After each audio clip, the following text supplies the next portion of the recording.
Hello again, everyone. I'm Teri Barr, the host of PennyWise Podcast from Lee Enterprises, and always happy to have you joining us to get the latest ways to save your money, something I think we're all thinking about and talking about right now. But here's a question to start off. Are you in the market for a new car? Well, you may want to get ready to pay. And when I say pay, we are not just talking about the car. Thank goodness. We have Sara Rathner joining us today. Sara is a personal finance expert with NerdWallet. We have talked with you many times, and I think we've been able to save some money after some of these discussions, Sara. I hope Thanks so. for being here. Me too. Me too. Yeah. Thank you.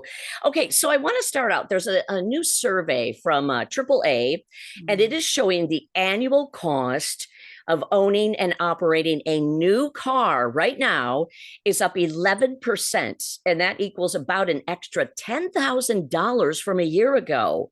Yeah. What is going on? What is adding to all those costs? Yeah, it's nearly $900 a month. So, So ouch. the big villain in this story, of course, is the cost of gas, which peaked at around $5 a gallon in June. It has come down since then.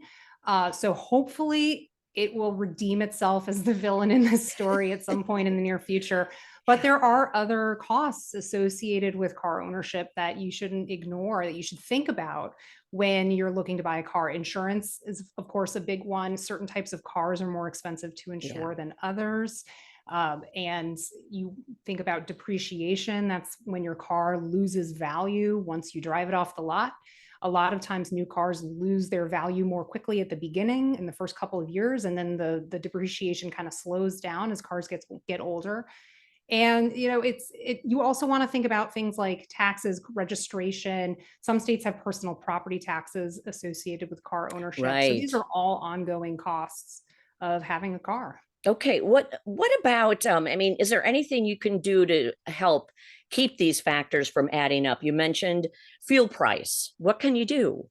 Yeah, so obviously it's hard to avoid putting fuel in your car if you need to move it around. It's easy to say, oh, just drive less, but that's not the reality for a lot of people. Right.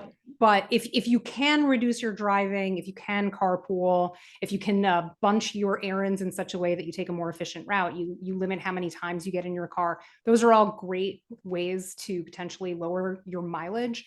But barring that, you can use apps like Gas Buddy or Google Maps to comparison shop and see if other gas stations in your area are offering lower prices. And that can be a really great way, because you might default to a specific gas station, but there's one up the street that's actually a little bit cheaper. You could also join loyalty programs at gas stations that allows you to save a couple cents per gallon oftentimes. Hey, it adds up. Yeah, and then combine that with a cash back credit card that earns a couple percent cash back. Anywhere from 2 or 3% cash back is pretty common for gas station purchases, and that's another way to save. Oh, that's awesome. I want to ask you about where you live, and you kind of forget that depending upon where you live, there could be those extra fees, there could be parking fees. And it also, I have a note written to myself to mention, since we were just talking about gas, Texas right now, the average price is right around $346. California, it's still $537. I know you can't pick up and move just because of your car, but how can you do something about that? How should you remember to factor that thing in about where you live? I mean, there are so many things that are factors when you decide where to live that may or may not have anything to do with cost. There are lots of emotional decisions that go into it. Maybe you're moving for a job, or to be close to family or friends, or to be, to move to a city that you just have always wanted to live in. So cost is obviously one factor, but there are so many things that hit you on a higher level when you decide where to live, that I would never tell somebody not to live somewhere they truly want to live because of the cost, if they can find a way to make it work. Yeah. But it is just something to keep in mind, if you're going to be moving to an area where the cost of car ownership is significantly higher. I mean, you can maybe pick a neighborhood that has more stuff you can walk to, although you often pay a premium for that as well. Exactly. Yeah. Maybe you can look into remote work instead of a job that you have to commute to, Mm-hmm. because that can save on your commuting costs. Um, and commuting costs can be significant. Yeah. You mentioned the cost of parking. So you might live in a place where you have to pay to park your car at a garage where you Mm-hmm. work. You might even have to pay to park your car at home because you don't have a driveway or your own garage. You might have to rent a garage or buy a residential parking pass from the city to park on the street. So those are all things to think about when you're looking into car ownership. And it's interesting. I know you and I have had conversations about, that whole idea of what are benefits at work. And hopefully one of those benefits is free parking, or at least they drop the price for you, something to think about too, if you're negotiating a new job. Yeah, some employers will offer Yeah. free or subsidized parking in a garage near the office or even Yeah. connected to the office. Sometimes that can be in limited supply, so you definitely want to act fast. Some employers will also offer a subsidy to shave down the cost of taking public transit. So if you live in an area that's well served by public transit and it doesn't substantially add to your commute to take it, that can be a good route. Although I know many commuters, many workers bundle lots of different errands, dropping the kids off, picking the kids up when they're Right. coming to and from work. And that's not necessarily easy to do on public transit. Okay. Yeah. Good thing to talk about, though, and to know going into a place where you might want to be living, considering a new job or anything like that. I know we Yeah. sort of talked about insurance and depreciation. Is there something you can actually do about financing? When you're really, okay, I'm going to sign the dotted line, but how should I be prepared for financing this new car? This is a moment to comparison shop. Before you set foot in any dealership and you start getting the hard sell, talk to representatives from a bank or credit union, maybe a bank you already have a relationship with. You can often do this all online. Just Yeah, get pre-approved for an auto loan from a financial institution that's not the dealership. And you might qualify for better terms than the dealer would offer, or the dealer can match those terms. But that's at great. least when you go to buy the car, you're coming in from a position of power. You're coming in from a position of, well, I don't have to settle for what you're offering because I already have something better. And that's always a good position to be in. I So, love that. in so I many different love life that. situations. Yeah. So you can have your power stance at the dealership, arms crossed, and it could be that what the dealer offers actually is very good for what you're looking for. And I Mhm. would say if you already have a car loan, if you bought a car recently and your interest rate is 14% or higher, maybe, yeah, which is it's the situation for a lot of people. Whew. Even though interest rates are pretty high right now, it's still worth looking around to see if perhaps you could qualify for a loan refinance that would save you money on interest as well.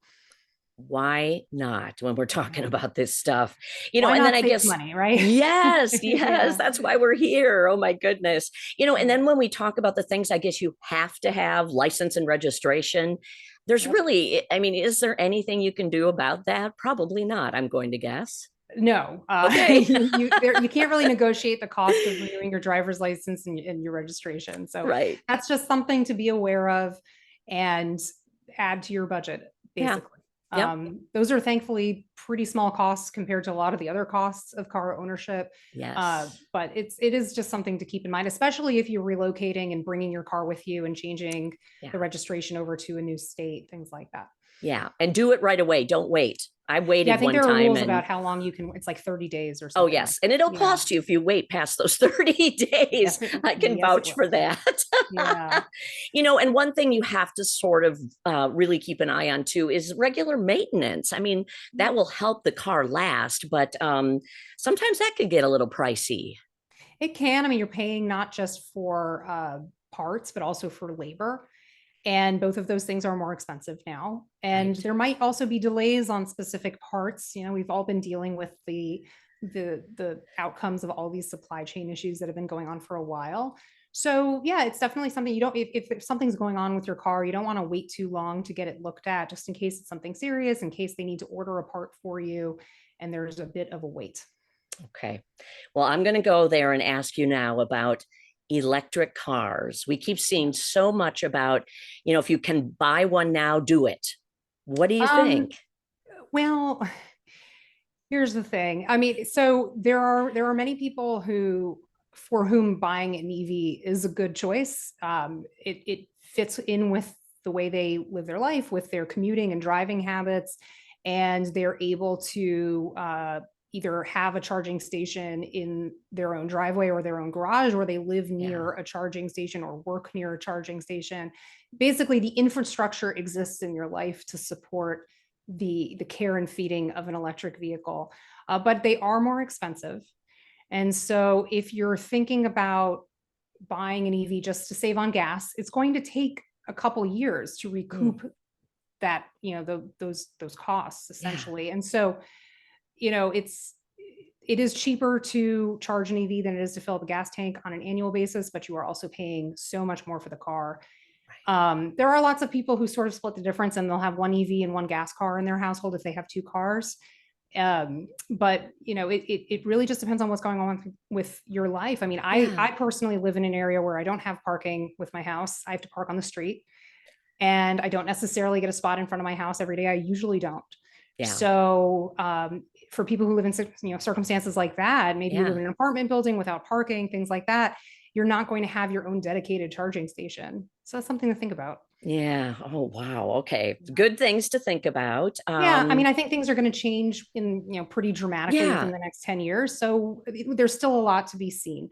But if it's something you're interested in, it's definitely worth thinking about. If you know people who own EVs, talk to them about their experience. Perfect. Just wanted to note the average price of a new car right now, and I guess this is just your general new car, is about $33,000, 300, something like that.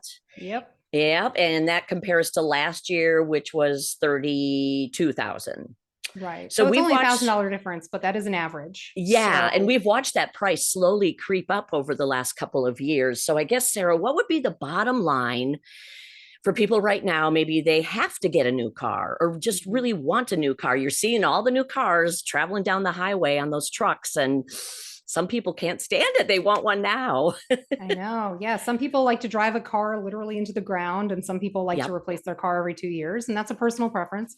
I would say, just like you would comparison shop for an auto loan, you want a comparison shop for a car.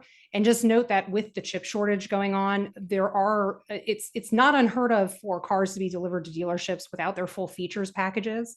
So what's sitting on the lot might not be what you're looking for and what you want to pay for. So sometimes it's in your best interest to order the car directly from the manufacturer rather than buy it at a dealership. But do your due diligence and see what features you absolutely have to have and what you can live without, and see if there are other similar cars that might be a little bit closer to your car buying budget that maybe look a little bit different, but they have everything that you're looking for. They just aren't the car you always thought you wanted. So be open to other options. This is the time to be flexible, because if you don't have that flexibility, if you're very you're wedded to one specific type of car with a certain set of features, you might pay a lot more for it than you would have a couple years ago. Okay. All good things to know. And I think we've talked about this many, many times, Sarah. Now is the time, really. If you've bought things in the past and didn't necessarily research, but you knew what you wanted to spend, okay. But these really are days of doing your research and comparing. I feel like that's right. Yeah, our budgets are stretched more thinly than they have been in the past. I don't know about you, but my checking account looks a little lighter than it normally does. And I mean, my spending habits have not changed. At least my purchasing habits haven't. Unfortunately, what I spend on those purchases has gone up. Right. And so at a time where you have lots of other competing financial obligations, buying a car deserves time and thought, because it is one of the largest purchases you make. It's not like buying a sweater. You can't just buy it and if it's okay, it's okay and whatever. I mean, this is a major purchase that is something you're going to be using every day for years potentially. And, in some cases passing down to your kids or selling to a neighbor. I mean, cars last a long time. And so you do want to think about your life and what kind of car would best fit in with it.